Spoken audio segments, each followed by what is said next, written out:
ॿिए पासे वांखे अहम ख़बर ॾियूं पिया लखी गुलाम शाह मां जिते वज़ीराबाद जो रहवासी नौजवान हैदराबाद मां गुम थी वियो आहे। वारसनि खे अगवा जो शक आहे। ब्रेकिंग न्यूज़ आहे। नासिन अवां सां शेयर कयूं पिया लखी गुलाम शाह मां वज़ीराबाद जो रहवासी नौजवान हैदराबाद मां गुम थी वियो आहे जॾहिं त वारसनि पारां अगवा जो शक ज़ाहिर कयो वियो आहे।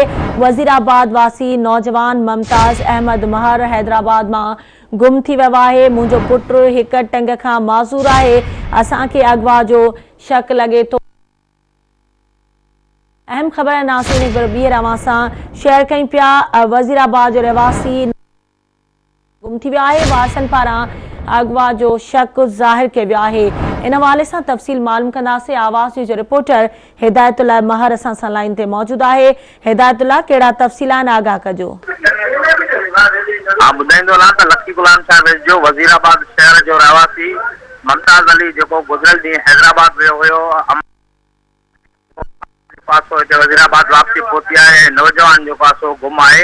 हिते अमर जो पासो लखी गुलाम शाह थाने ते वाक़े जी एनसी पिण दाख़िल कराई आहे। उन हवाले सां अमर जो मौक़िफ़ पिण इहो साम्हूं आयो त मुंहिंजे बचे खे कंहिं अगवा कयो आहे। जी ठीकु आहे, वॾी महिरबानी हिदायतुल्लाह तफ़सील खां आगाह करण जे लाइ।